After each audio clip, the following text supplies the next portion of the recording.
오늘 말씀은 시편 119편 49절부터 72절까지입니다. 49절부터 72절까지 고난 중에서도 소망이 되고 유익을 주는 하나님 말씀을 노래하고 있습니다. 시인이 그 앞에 단락에서는 17절부터 47절까지죠. 그 하나님 말씀에 의지해서 구원을 호소하고 어려운 가운데서도 끝까지 하나님 말씀 지켰습니다 하는 그러한 내용이라면은 49절부터 72절까지는 그러한 고난이 있고 어려움이 있고 조롱이 있고 하지만은 그런 가운데서도 소망을 주고 또 오히려 그 고난이 유익이 돼 가지고 하나님 말씀을 더 잘 지킬 수 있는 그러한 그 모습으로 돌아오고 그러한 가운데 하나님께 긍휼을 호소하는 그런 내용이 들어있습니다. 49절입니다. 주의 종에게 하신 말씀을 기억하소서. 주께서 나로 소망이 있게 하셨나이다 해서 주의 종에게 하신 말씀을 기억하소서 해서 하나님께서 우리에게 주신 말씀이 어떤 말씀인지 하나님이 모르실 일은 없죠. 그렇잖아요. 하나님이 모르실 일은 없다는 거죠.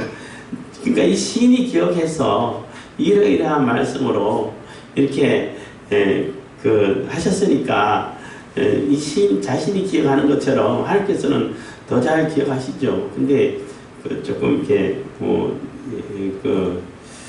인간의 모습을 이렇게 비유해서 이렇게 하는 얘기입니다만은 하나님께서 그걸 잊어버리지 마시고 그 말씀대로 소망이 있게 하고 또 희망이 있게 하시고 하나님 말씀으로 이렇게 회복되는 이러한 모습을 우리가 경험할 수 있도록 해주십시오 하고 이렇게 기도를 하는 것입니다. 그래서 주의 종에게 하신 말씀을 기억하소서. 주께서 나로 소망이 있게 하소서. 소망이 있게 하셨나이다 해서 과거에 하신 말씀들이 지금까지 쭉 주신 말씀들이 다 소망을 주는 말씀이고 구원에 이르는 말씀을 주시고 또 우리에게 은혜를 베풀어 주시는 말씀이고 우리를 살게 해주시는 말씀이고 이런 말씀이었다는 겁니다. 50절 이 말씀은 나의 군난 중에 위로라. 주의 말씀이 나를 살리셨습니다. 그래서 이 소망이 되는 그 말씀은 내가 어려운 곤난 가운데 그러한 곤란 중에 있을 때에 위로가 되고 그 말씀을 붙들고 있을 때에 어려움도 고난도 잘 이겨낼 수 있는 그런 힘이 됐다는 것입니다. 주의 말씀이 나를 살리셨습니다. 그래서 그 말씀을 붙들고 끝까지 인내하고 이겨낼 수 있었다는 거죠. 그래서 살리셨습니다 하고 고백하는 겁니다. 51절 교만한 자가 나를 심히 조롱하였어도 나는 주의 법을 떠나지 아니하였나이다. 그래서 교만한 자가 나를 심히 조롱하였어도 하는 얘기는 이 교만한 자들은 하나님을 인정하지 않는 자들이 교만한 자들이죠. 자기가 하나님보다 더 능력 있고 지혜롭고 똑똑하고 하나님 없다 그러고 하나님하고 상관없이 살려고 하고 이런 자들은 자기들이 뭐든지 다 할 수 있다라고 생각하는 그러한 사람들인 겁니다. 그러한 사람들 입장에서 볼 때는 이 시인이 너무 미련하다는 거죠. 그거 하나님 말씀이 뭐라고 그거 붙들고 그거 끝까지 지킨다고 그렇게 조롱당하고 또 욕을 당하고 또 어려움 당하고 왕따 당하고 심지어는 권력자들까지 괴롭히고 그러면서도 그 말씀을 끝까지 붙들고 있다는 것이 너무나 어리석게 보인다는 거죠. 그렇게 조롱을 한다는 겁니다. 그래서 낄낄거리고 조롱하는데 그래도 거기에 마음이 흔들리지 않고 끝까지 주님의 법을 떠나지 않고 말씀을 붙들고 있었다는 겁니다. 52절 여호와의 주의 옛 규례를 내가 기억하고 스스로 위로하였나이다. 그래서 하나님께서 주신 그 규례, 법, 말씀 이런 것을 기억하면서 끝까지 인내를 했다는 것이죠. 그리고 스스로 위로하면서 하나님 말씀은 틀림없어. 하나님 말씀 진리야. 하나님 말씀 반드시 이루어지는 거야. 하나님께서 그 말씀 반드시 이루실 거야 하고 위로를 하면서 인내할 수 있었다는 것입니다. 그래서 스스로 위로하고 그 마음을 다잡고 흔들림이 없도록 했다는 것입니다. 요동치 않게끔 했다는 거죠. 53절 주의 율법을 버린 악인들을 인하여 내가 맹렬한 노예에 잡혔나이다 해서 주의 율법을 버린 악인들을 인하여 내가 맹렬한 노예에 잡혔나이다 하는 것은 주의 율법을 버린 그 악인들. 그래서 하나님 말씀에 그 말씀에 들어와 있었고 그 하나님 말씀을 들었고 그 말씀을 실천해야 되고 그 말씀의 규율에 따라서 통참을 받고 했던 그러한 자들을 얘기하는 거죠. 그러한 자들이 악을 행하는 것 그것도 나쁘지만은 그것도 화나게 하는 거지만은 그보다 더 이렇게 노예에 사로잡히고 분노하게 만드는 것은 하나님 법 자체를 버려버렸다는 거예요. 하나님 법 자체를 버리니까 당연히 악인이 되죠.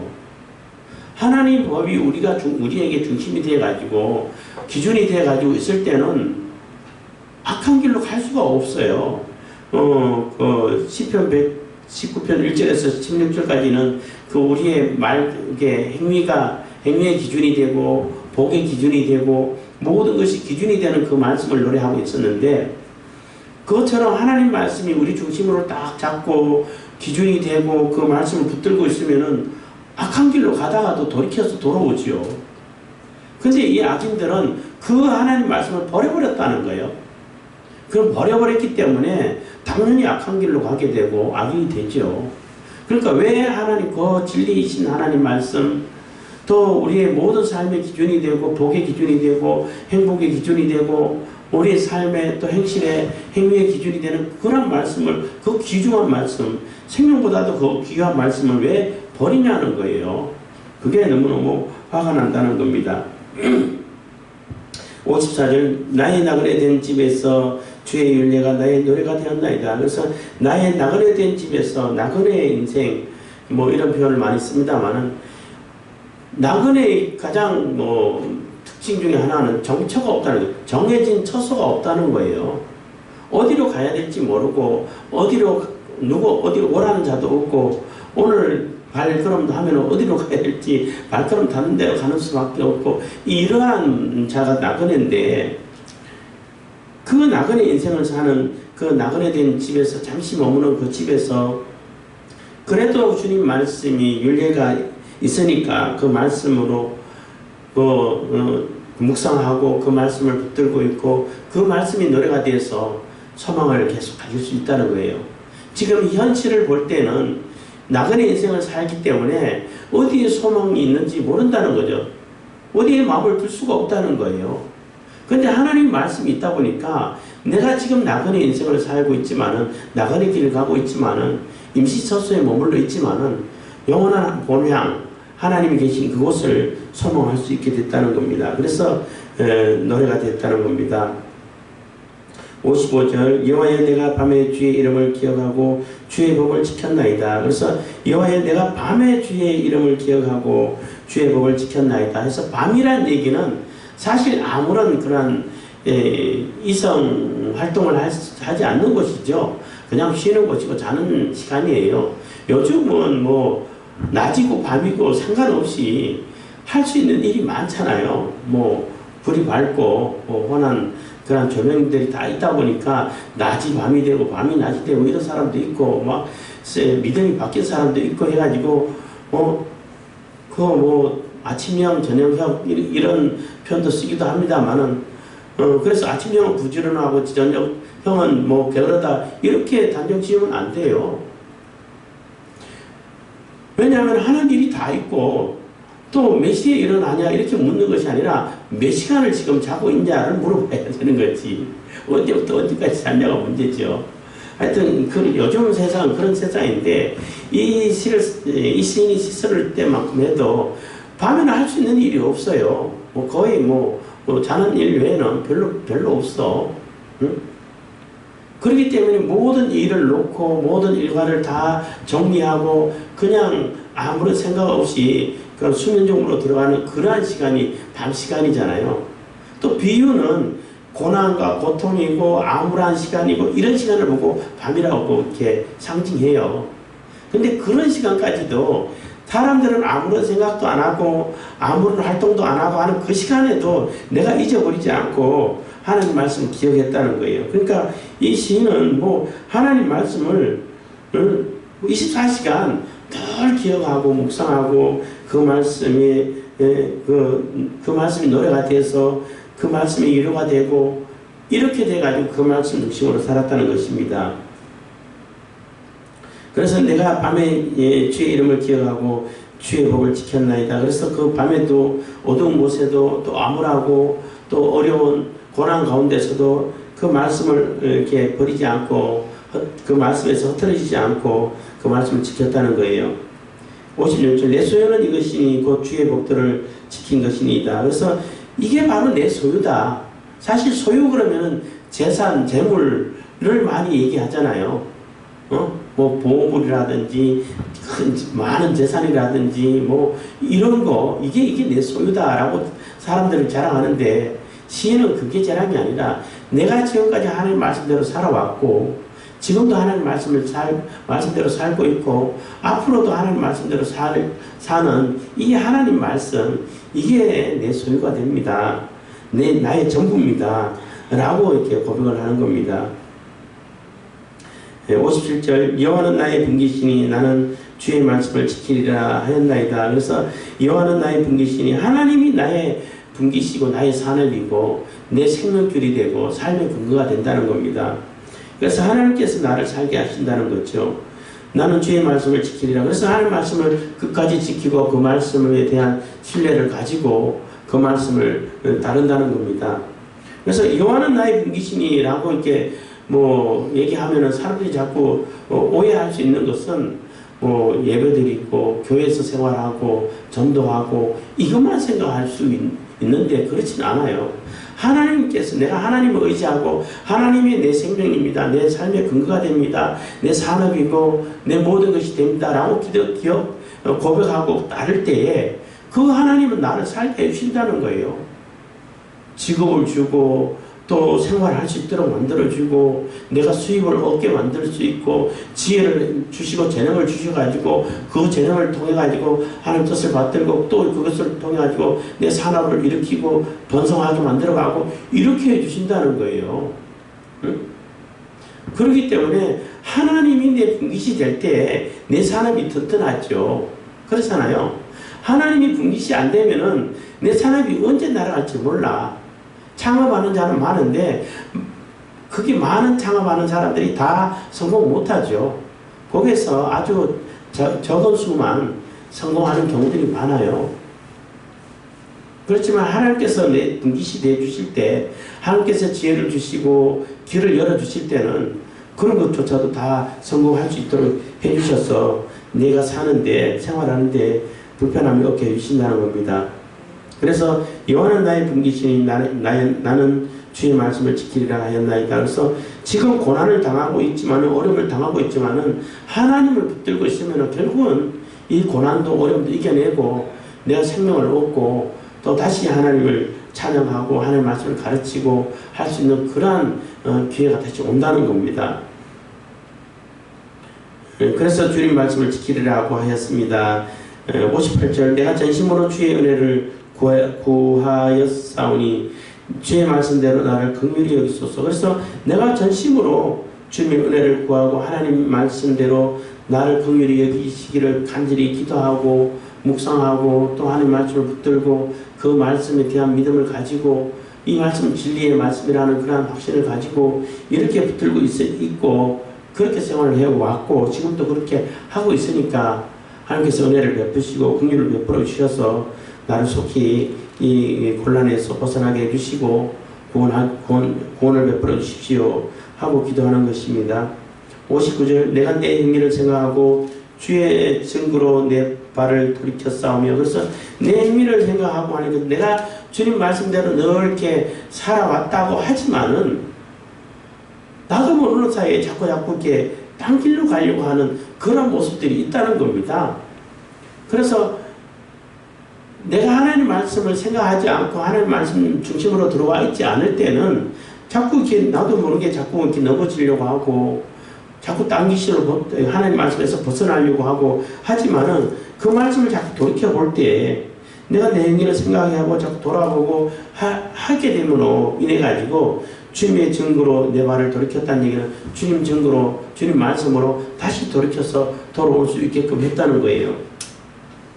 60절 주의 계명을 지키기에 신속히 하고 지체지 아니하였나이다. 그래서 하나님 말씀을 계명을 지키고 하나님 말씀 지키는 데는 전혀 몸부림이 없었다는 거예요. 아주 신속하게 또 지체하지 않고 몸부리지 않고 하나님 말씀을 지켰다는 것입니다. 그래서 하나님 말씀을 지킬 때 이거 지켜야 돼 말아야 돼. 지키면 어떤 내한테 소리가 있지 않을까. 지켜가지고 괜히 지키는 게 아닐까. 또 권력자들 저 눈치 봐가지고 지키면 더 나를 괴롭히지 않을까. 이렇게 망설이고 또 이렇게 머뭇할 수 있는데 이 시인은 그런 거 상관하지 않고 하나님 말씀 지키는 데는 아주 1초의 망설임도 없이 신속하게 이렇게 지켰다는 것입니다.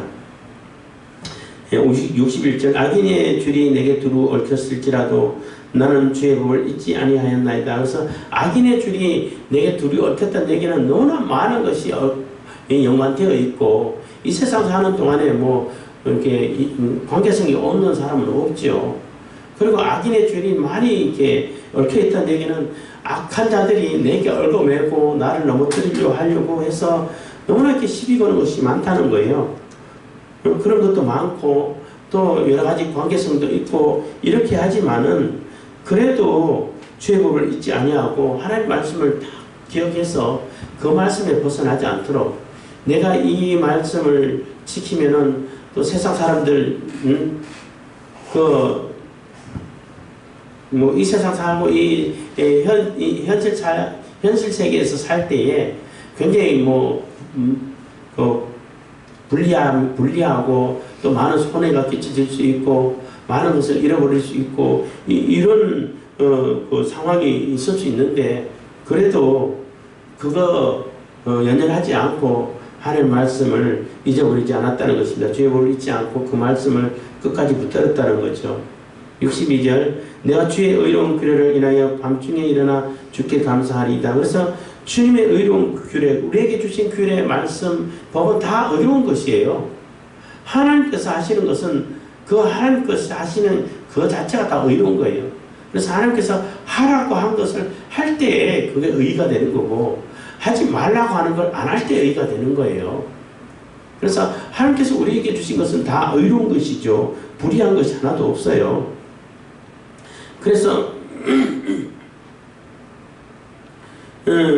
그래서 그 규례의 말씀, 하나님 말씀, 그 증거의 말씀들을 생각하면서 그 말씀 때문에 내가 이렇게 지금까지 흔들림 없이 살아오고 많은 어려움과 고난을 지금 당하고 있지만은 그래도 내게 소망을 주게 되고 내게 큰 유익을 갖다 주고 하나님께서 나를 살려주시는 생명줄이 되고 이렇게 되는구나 라고 깨달았을 때 또 이 밤에 아무도 활동하지 않는 그 밤에 이렇게 깨닫게 되어서 일어나서 감사하고 또 하나님을 찬양하고 그래서 이 밤중에라도 잠을 잘 때도 너무나 감사해서 하나님 말씀을 잊어버릴 수가 없어서 이게 잠에 그냥 빠져 있을 수가 없어서 일어나서 감사했다는 것입니다. 물론 이게 이 밤중은 고난을 겪는 기간으로 이렇게 상징할 수도 있어요. 그런 가운데서도 끝까지 하나님 말씀 하나님께 감사했다는 것입니다. 63절 나는 주를 경외하는 모든 자와 주의 법도를 지키는 자의 동무라 해서 나는 주를 경외하는 모든 자와 주의 법도를 지키는 자의 동무다는 거예요. 하나님 말씀 지키고 하나님 말씀을 따르는 자 그들과 동무하고 그들하고 친구하고 그들하고 함께하고 그들하고 같이 동업을 하고 그들과 같이 동행하고 이렇게 하지 그런 사람이 아니라면은 나는 악인의 길에 서지 아니하고 죄인의 자리에 앉지 아니하고 이런 시편 2편에 말씀 있잖아요. 그 악한 자의 꾀를 따르지 않고 죄인의 길에 서지 않고 내가 막 헷갈려서 그 소재대로 못하는데 그러잖아요. 그것처럼 하나님 말씀을 배제하고 하나님 말씀을 거역하고 하나님 말씀을 의도적으로 이렇게 어기게 만들고 하나님하고 상관없이 살려고 하는 그런 사람들하고는 내가 동업하지 않겠다는 거예요. 동행하지 않겠다는 거예요. 친구 삼지 않겠다는 거예요. 물론 그런다고 해서 그 사람들을 뭐 회사에 있고 하더라 해가지고 안 만날 수는 없겠지만은 만난다 할지라도 정말로 내가 중요하게 여기고 내가 아주 소중하게 여기는 그 일에는 참여시키지 않겠다는 거예요. 그 사람들하고는 같이 하지 않겠다는 겁니다. 그래서 주님을 경외하고 주의 법도를 지키는 이런 자들하고 친구가 되고 동무가 되고 이렇게 동행하고 또 이렇게 함께하는 자가 되겠다는 것입니다. 64절 여호와의 주의 인자하심이 땅에 충만하였사오니 주의 윤례로 나를 가르치소서. 그래서 주의 인자하심이 지금까지 나를 가르치시고 나를 붙들어 주시고 나를 깨닫게 하시고 내게 은혜를 베풀어 주시고 한 그 모든 것이 하나님의 인자하심입니다. 여호와 하나님의 인자하심입니다. 그 하나님의 인자하심이 이 땅에 가득 차 있다는 거예요. 이 땅에 우주에 가득 차 있다고 말할 수 있죠. 그러니까 주의 윤례로 늘 하나님 말씀으로 나를 깨닫게 해주시고 가르쳐 주시고 하게 해달라는 겁니다. 이 얘기는 계속 이렇게 업데이트, 요즘 컴퓨터를 쓰고 핸드폰을 쓰니까 업데이트 시킨다고 그러잖아요. 계속 업데이트를 시켜줘야 돼요. 특히 백신 프로그램 같은 경우는 매일 하루에도 몇 번씩 업데이트 시키잖아요. 그래야 새로운 바이러스에 대응할 수 있다는 거죠. 솔로몬 얘기를 또 하게 되는데 솔로몬이 하나님께로부터 지혜를 얻었어요. 그 지혜를 얻은 것이 전부 다라고 생각해 버리니까 어리석어지는 거예요. 받았지만은 계속 하나님께로부터 업데이트 시켜줘야 되는 거예요. 그래야 계속 새로운 지혜를 나타낼 수 있고 하나님 말씀에서 벗어나지 않는 그러한 삶을 살 수 있는데 이 시인이 바로 그런 얘기를 하는 거예요.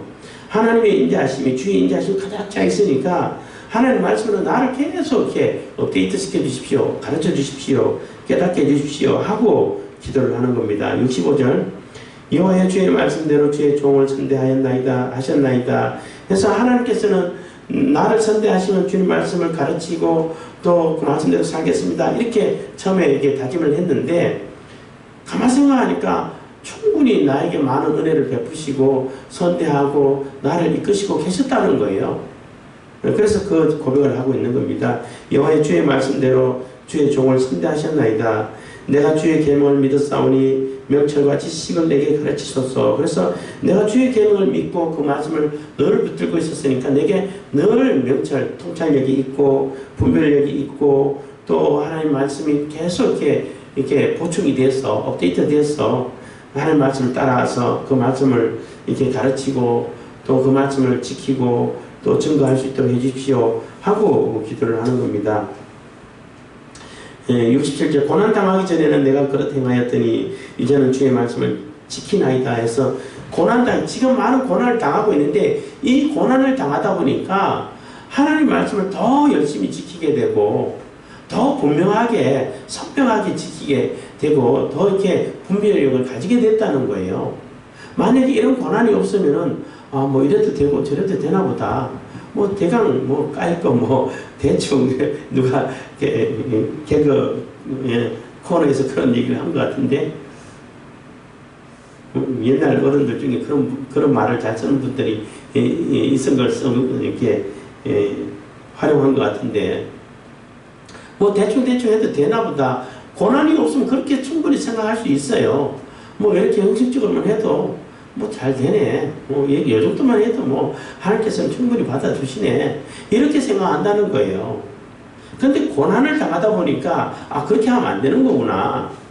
정말로 하나님 말씀 중심으로 하나님 말씀 전심으로 찾고 하나님 말씀에 집중하고 간절한 마음으로 하나님께 호소하고 이래야 되는 거구나. 그래야 하나님을 더 분명하게 하나님을 선명하게 다루고 하나님께 더 적극적으로 나아갈 수 있구나. 이게 깨닫게 된다는 거예요. 그게 고난당한 그러한 과정을 통해서 얻은 결과가 된다는 겁니다. 그래서 고난당하기 전에는 내가 그렇게 행하였더니 이제는 주의 말씀을 지키나이다. 주는 선하사 선을 행하시오니 주의 윤례로 나를 가르치소서. 그래서 주는 선하사 선을 행하시오니 그래서 하나님께서는 하나님 그 분 자체가 선이신 거예요. 그래서 그분 자체가 선이시기 때문에 그분 하시는 일은 다 선한 일이 되는 겁니다. 그래서 선을 행하시오니, 그래서 하나님께서 내게 고난을 주신 것도 사실 선한 일이라는 거죠. 고난을 허락하신 것, 뭐 하나님께서 직접 주신 건 아니겠지만 고난 연단을 시키기 위해서 고난에 잠깐 이렇게 맡겨두고 어려움 당하게 그냥 버려두고 한 것도 사실 선한 행위가 됐다는 거예요. 왜냐하면 나를 깨우치게 하기 위해서, 나를 이렇게 성숙하고 성장시키고 통찰력이 있고 지혜 있고 명철을 가지게 하기 위해서 그렇게 하셨기 때문에 그것조차도 지금 고난을 당하고 있고 어려움 당하고 조롱 당하고 있는 그 자체도 결국은 하나님의 선한 일이구나, 이렇게 깨닫게 됐다는 겁니다. 그래서 주는 선하사 선을 행하시오니 주의 윤례로 나를 가르치소서. 그래서 계속 나를 깨우치고 가르쳐 가고 계시고 지금도 가르치시고 있다는 겁니다. 69절 교만한 자가 거짓을 지어 나를 치려하였사오나 나는 진심으로 주의 법도를 지키리이다. 그래서 교만한 자는 하나님이 없다고 하는 자죠. 어리석은 자가 되는 겁니다. 하나님을 외면하고 하나님 법도를 버린 자들이 교만한 자가 되는 거죠. 그러한 자들이 거짓말로 완전히 모함을 해가지고 술수를 부려서 모함을 하고 거짓말을 씌우고 어떤 프레임이 씌워가지고 나를 완전히 넘어뜨리고 완전히 하나님의 말씀을 이렇게 같이 자기들하고 똑같이 버리도록 이렇게 했지만은 이 시인은 전심으로 끝까지 하나님 말씀을 버리지 않고 끝까지 하나님 말씀을 지켰다는 거예요. 그래서 하나님 말씀을 끝까지 붙들고, 그러한 사람들이 모함을 하고 거짓말을 속이고 그래서 막 해도 끝까지 흔들림 없이 하나님 말씀을 붙들고 그 말씀을 지키고 있었다는 거죠. 그래서 그 당시에는 굉장히 곤란을 당할 뻔했는데 하나님 말씀 끝까지 붙들고 그 말씀 정도에 벗어나지 않고 그 말씀을 끝까지 이렇게 지켰기 때문에 그 누명이 다 벗어지고, 아, 그것이 거짓말이었구나, 이게 알게 되고 진실이 드러나게 돼서 다시 회복될 수 있게 되는 것과 같은 것입니다. 그래서 나는 전심으로, 그렇기 때문에 그들이 거짓말하고 모함하기 때문에 더더욱 하나님 말씀에 모든 마음을 다 들여서 내 전심, 내 모든 능력, 내 모든 힘, 정성을 다 들여서 주님의 법도를 지키고 오히려 더 정신을 차리고 지키게 됐다는 것입니다. 그래서 지키겠습니다 하고 또 다짐을 하고 있는 겁니다. 70절 저희 마음은 살쪄 지방 같으나 나는 주의 법을 즐거워하나이다. 그래서 저희들 그 교만한 자들은 마음이 살쪄서 지방 같다는 얘기는 완전히 비둥비둥 살쪄가지고 너무나 둔해서 이렇게 북한의 어떤 돼지라고 표현하는 어떤 한 사람 있잖아요. 뒤뚱뒤뚱 거리고 다니잖아. 최고 권력자라고 하면서. 근데 그 사람들은 너무나 둔하죠. 자기가 어떻게 살아야 될지. 물론 북한 김정은 입장에서는 이러지도 못하고 저러지도 못하는 상황이 있긴 하죠. 그 권력을 내려놓고 또 핵을 내려놓으면은 자기가 죽을 거고, 그걸 붙들고 있으면은 북한 인민들이 다 죽고 굶어 죽고 이런 딜레마에 빠져 있습니다만은, 어쨌든 이게 마음이 살짝 지방 같다는 얘기는 너무나 자기 세상 쾌락에, 세상 향락에 빠져가지고 거기에 취해가지고 세상 물질에 빠지고 세상 권력에 빠지고 세상 향락에 빠져서 쾌락에 빠져가지고 아무런 감각이 없는 상태가 된 거예요. 그러니까 어떻게 하나님을 찾을 수가 있겠어요? 그래서 그들은, 교만한 자들은 그런 상태가 됐는데 나는 거기에 빠지지 않고 그런 옹무에 빠지지 않고 주의 법을 즐거워하고 하나님 말씀이 진리입니다. 하나님 말씀은 내가 사는 것이고 내 생명이 있습니다. 구원이 있습니다. 라고 이렇게 기뻐하고 즐거워하고 노래했다는 것입니다. 71절 고난당한 것이 내게 유익이라 이로 인하여 내가 주의 윤례를 배우게 되었나이다. 그래서 고난당한 것이 정말로 내게 유익이었구나. 이 고난을 통해서, 어려움을 통해 가지고 내가 주님의 윤례를 더 배우고 주님 말씀을 더 깨닫게 되고 주님 말씀에 더 가까이 하게 됐구나, 이렇게 깨달았다는 것입니다. 뭐 매번마다 얘기하지만은 그 고난을 통해 가지고 하나님을 더 가까이 하게 되고 하나님 말씀을 깨닫게 되고 내 죄를 깨달아서 회개하게 되고 그래서 돌이켜서 하나님 말씀으로 들어가게 되고 이럴 때 유익이 되는 거예요. 그게 유익인 거예요. 근데 고난 당했는데 그거 하나도 못 깨달았어. 그냥 고난이에요. 그 저주예요. 그냥. 그 고통에 끝나는 거 그죠. 그래서 고난이 유익이라는 것은 그것을 통해 가지고 내가 하나님을 더 가까이 하게 됐고 더 깨닫게 되고 말씀으로 이렇게 말씀으로 살아갈 수 있게 되고 하나님께로 돌이킬 수 있게 됐다는 것이 그래서 유익이라는 거죠. 이 시인도 똑같이 그렇게 유익이 됐다는 겁니다. 72절 주의 입의 법이 내게는 천천금원보다 승하니이다. 그래서 하나님 말씀에 하나님께서 내신 입의 말씀이 법이 내게는 뭐 천천금원보다 아주 많고 많은 뭐 엄청난 많은 금은 재산을 얘기하잖아요. 그것보다도 훨씬 유익하고 또 나를 이기게 하는 나를 살게 하는 것이 됩니다. 라고 고백하는 거예요. 천천금원은 이 세상 살고 육신을 가지고 있을 동안만 좀 편하게 사는 것이지 그게 내 생명을 어떻게 내가 내게 영생을 갖다 주고 구원을 갖다 줄 수 있습니까? 갖다 줄 수 없어요. 그래서 야고보는 야고보서에서 마지막 때에 말세를 살아가는 너희들 그 부자들 조심해야 된다라는 얘기를 하고 있어요. 너 그 많은 돈 그 돈을 가지고 계속 넓어져도 그것을 하나도 제대로 써야 할 것을 안 쓰고 계속 쌓아놓기만 하면은 그거 어떻게 될 거냐. 마지막 때 들고는 다 끝나는 세상인데 그거 들고 천국 가겠어요? 그러니까 그런 바보짓 하지 말아라 하는 고민을 하고 있는 겁니다. 그것처럼 이 시인은 그 많은 재산, 재물, 또 권력 이런 것보다도 하나님 말씀이 훨씬 소중합니다. 이게 내게 승리를 갖다 주게 되고 이게 나를 살게 하고 내게 구원을 갖다 주고 내게 생명을 갖다 주는 것이지 돈, 재물, 또 권력, 세상 향락 그거는 잠깐 있다가 없어지는 것밖에 안 돼요. 이렇게 깨닫게 됐다는 겁니다. 물론 우리 뭐 육신을 가지고 사는 사람들이 돈 없이 살 수는 없겠죠. 그렇지만 돈이 목적이 되고 돈이 전부가 되고 돈을 위해서 자기 목숨까지도 사람 살해까지 저지르면서 자기 모든 것을 바치는 그런 바보짓은 해서는 안 된다는 거죠. 왜냐하면 그거는 그냥 있다가 없어지는 것밖에 안 돼요. 이 세상 육신으로 사는 이 세상에 있을 동안만 필요한 것밖에 안 돼요. 결국 그 천천금원이 생명을 줄 수 있는 것이 아니고 영생이나 구원을 줄 수 있는 것이 아니기 때문에 진리인 말씀, 하나님 말씀 예수 그리스도가 우리에게 생명을 주시는 것이고 우리에게 구원을 얻게 해주신다는 것입니다. 그래서 이 시인은 이 어려운 가운데 고난 가운데 그 고난을 겪으면서 그래도 하나님 말씀을 붙들고 있었기 때문에 소망이 있게 되고 또 노래가 있게 되고 감사가 있게 되고 하나님께 긍휼을 호소하면서 그 하나님께서 베푸신 그 은혜를 기억할 때 또 오히려 감사가 나오고 노래가 나오고 또 이 고난을 통해서 더 하나님께 가까이 하게 되고 하나님의 말씀을 더 깨닫게 된 굉장히 그렇게 유익된 그러한 상태를 그러한 상황을 노래하고 있는 것입니다. 그래서 하나님 말씀이 내 모든 것보다 더 소중합니다 라고 고백할 수 있게 됐다는 것입니다. 그래서 우리도 하나님 말씀을 우리 마음속에 두고 그 말씀을 붙들고 그 말씀을 따라갈 때에 우리에게 승리가 있고 생명이 있고 희망이 있고 소망이 있다는 것입니다. 그래서 오로지 말씀을 붙들고 그 말씀 중심으로 살아가는 저와 여러분들 다 되길 바라겠습니다. 기도하겠습니다. 사랑해 주신 감사합니다. 이 시간에도 은혜와 복을 주신 감사드립니다.